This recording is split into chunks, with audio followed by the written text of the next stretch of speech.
I am doctor Meera Kumari, department of home science, महिला college Chaibasa and Kolhan university Chaibasa. मैं आज UG सेम3 के बच्चों को CC 5 बताने जा रही हूँ। इसका नाम है फंडामेंटल ऑफ फूड साइंस। इसका पहला चैप्टर पर आज हम लोग चर्चा करेंगे, जिसका नाम है basic concept in food and nutrition. इसका फर्स्ट टॉपिक पर मैं बता दूँ, इसका सेकेंड टॉपिक है understanding the relationship between food, nutrient and health. तो लास्ट लेक्चर में बताई थी फूड और हेल्थ के बारे में, माने भोजन और स्वास्थ्य के बारे में। आज हम लोग चर्चा करेंगे न्यूट्रिशन के बारे में, माने पोषण पर। ये हम लोग का क्या है question, food, nutrition and health, तीनों में संबंध क्या है, रिश्ता क्या है ना। तो दो के बारे में हम पढ़ चुके हैं, भोजन और स्वास्थ्य पर। आज हम लोग जानेंगे पोषण पे। तो जानेंगे पोषण क्या है।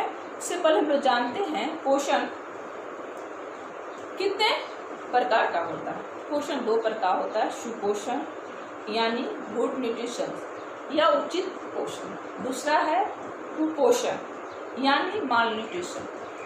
अब है कि सुपोषण कितने प्रकार का होता है, तो दो प्रकार का होता है, संतुलित पोषण, अपर्याप्त पोषण। और कुपोषण 3 प्रकार का होता है, अति पोषण, अल्प पोषण और विशिष्ट पोषण यानी over nutrition, under nutrition, specific nutrition. तो ये 3 प्रकार का होता है। तो पोषण क्या है जानते हैं। साधारण शब्दों में हम कह सकते हैं कि पोषण का अर्थ है वे जटिल रासायनिक प्रक्रिया है। पोषण माने पोषण का अर्थ है वे जटिल रासायनिक प्रक्रिया है। कुछ भोजन का पाचन द्वारा अभिशोषित कर माने अवशोषण और चयापचय ही है पोषण। उसके बाद हमें पौष्टिक तत्व प्राप्त होता है। पाचन के बाद ही ना हमें खाना से जो पोषण, हम लोग जो खाते हैं उसको तो पाचन होता है, उसके बाद हमें पोषण तत्व प्राप्त होता है। हम लोग जो खाना खाते हैं डायरेक्ट हमारे शरीर में काम नहीं करने लगता है, उसका पाचन होता है, कई रासायनिक प्रक्रियाओं के द्वारा उसको गुजरना पड़ता है, तब जाके हमें पोषण तत्व भी प्राप्त होता है। सुधा नारायण के अनुसार जिन सूक्ष्म रासायनिक प्रक्रियाओं के द्वारा आहार का पाचन, शोषण तथा संग्रहण के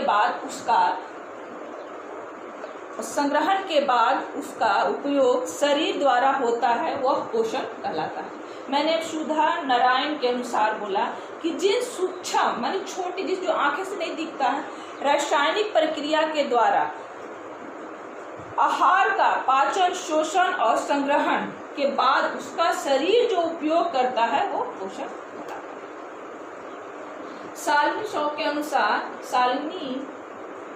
राव के अनुसार the study of various nutrient, their functions, food sources and their effect in human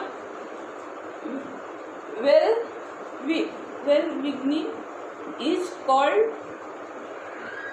nutrition। तो ये है पोषण की परिभाषाएं, पोषण का अर्थ और पोषण की परिभाषाएं।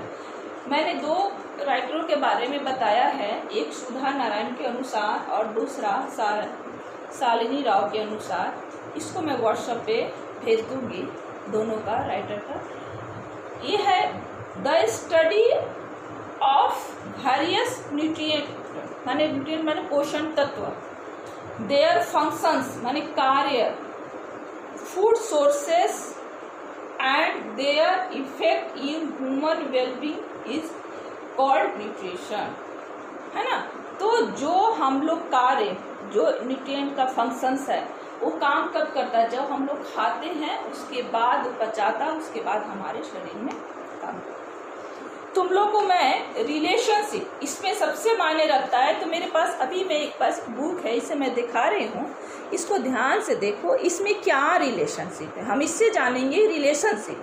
इसके पर ऊपर में लिखा हुआ भी है, देखो, पोषण और स्वास्थ्य में संबंध। पोषण और स्वास्थ्य में संबंध। हम लोग को सबसे ज़्यादा देखना है, ये क्वेश्चन पक्का आने का चांस है कि पोषण और स्वास्थ्य में संबंध क्या है। मैं पहले भी बोली हूँ, हम जैसा खाते हैं वैसा ही दिखते हैं, ठीक है। जैसे हमने जितने हेल्दी फूड खाया है, हमारा जो हम अच्छा चीज़ खाएंगे तो हमें ज़्यादा पोषण तत्व प्राप्त होगा, तो हम स्वस्थ रहेंगे। तो तीनों में गहरा संबंध है, तीनों एक दूसरे का पूरक है। फिर भी मैं यहाँ पर दिखा रही हूँ, देखो ये भी पोषण कुपोषित है, ये भी कुपोषित है, और ये स्वस्थ है। ये क्या है? स्वस्थ है। मैं ध्यान से देख, तुम लोग को देखो दिखेगा कि ये स्वस्थ है। देखो ये भी है, अस्वस्थ है, यहाँ पर उच्च स्वस्थ है और अस्वस्थ है। ये दोनों अस्वस्थ है। ये दोनों जब अस्वस्थ है तो दोनों में फर्क क्या है बताओ? ये दोनों में क्या फर्क है, तुम लोग समझ रही हो? मैं बताती हूँ। ये दोनों में ये जो है, ये ज़्यादा कुछ पोषक तत्व ज़्यादा खाया है और ये कुछ पोषक तत्व कम खाया है। मैंने इसको उतना ही खाया है जितना कि मुझे शरीर के हिसाब से उसको शरीर को ज़रूरत है, उससे ज़्यादा वो नहीं खाया है। पर ये बहुत ज़्यादा खाया है, बहुत कम खाया है। लेकिन ये दोनों इसीलिए अस्वस्थ हैं। अधिक मोटे लोग क्या स्वस्थ होते हैं? नहीं। अधिक दुबले लोग भी स्वस्थ नहीं होते हैं। वो वही इंसान स्वस्थ होता है जिसमें सभी पौष्टिक तत्व पर्याप्त मात्रा से रहे।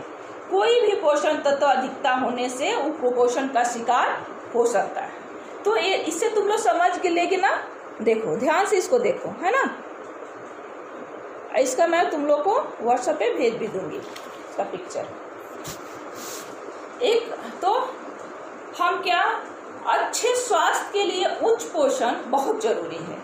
जिस प्रकार भोजन और पोषण में गहरा संबंध है, उसी तरह पोषण और स्वास्थ्य में भी एक घनिष्ठ संबंध है। मेरी बात सुनो, भोजन और पोषण में एक गहरा संबंध है। भोजन और पोषण में ये गहरा संबंध है। उसी तरह पोषण और स्वास्थ्य में भी बहुत घनिष्ठ रिश्ता है। कैसे? यदि एक व्यक्ति उपयुक्त मात्रा में अच्छा भोजन खाता है तो उसका स्वास्थ्य अच्छा ही रहेगा, अच्छा दर्शेगा, अच्छा दिखेगा, अच्छा रहेगा। कारण कि जो चीज़ उसने खाया है वो अपनी शरीर की आवश्यकताओं के हिसाब से खाया है। दूसरी ओर खाने के गलत तरीके से भी कुपोषण का शिकार हो जाता है आदमी। ज़्यादा खाना और कम खाना। अच्छा स्वास्थ्य के लिए अच्छा पोषण एक निर्णायक कारक है। एक और मैं बता दूं, भोजन वो है जो हमें भूख को शांत करता है, हमें शांति प्रदान करता है, हमें क्षुधा को शांत करता है। पर गुड फूड, अच्छा भोज्य पदार्थ वो है जो हमें भोजन के साथ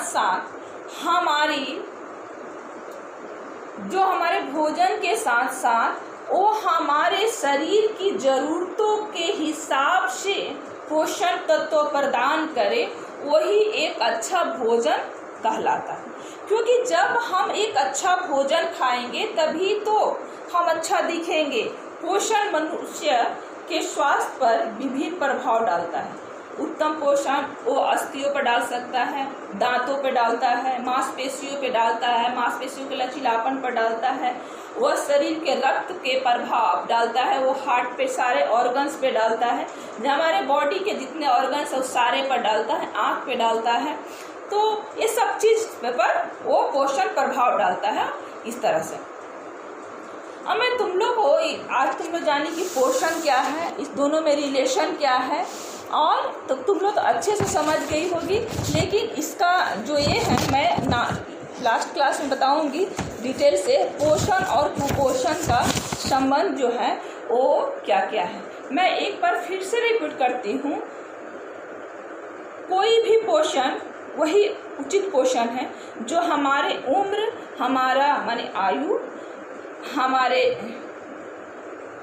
वेट, हमारी हाइट, हमारी कार्य यानी हम किस पे से क्या है, और हमारा लिंग को ध्यान में रख करके जो पोषण तत्व का उपयोग करता है सही मात्रा में, वही ही संतुलित पोषण है। वो सभी पोषण तत्व जो हमारे शरीर में मिले, क्या, प्रोटीन, विटामिन, खनिज, कार्बोहाइड्रेट, वसा, प्रोटीन, विटामिन और खनिज लवण और पानी, ये 6 पोषण तत्वों से में से किसी एक को भी अधिकता होने से कुपोषित हो जाता है, और किसी एक के कमी होने से भी वो कुपोषित हो जाता है।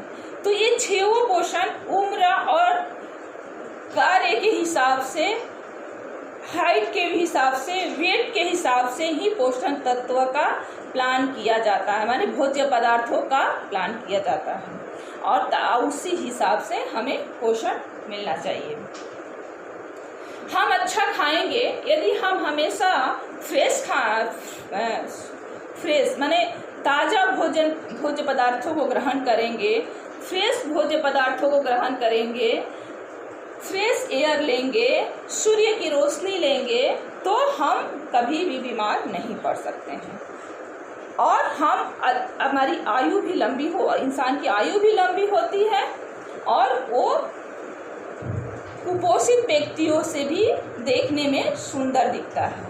क्यों, मैं पहले भी बोली हूँ ना, इंसान जैसा खाता है वैसा दिखता है।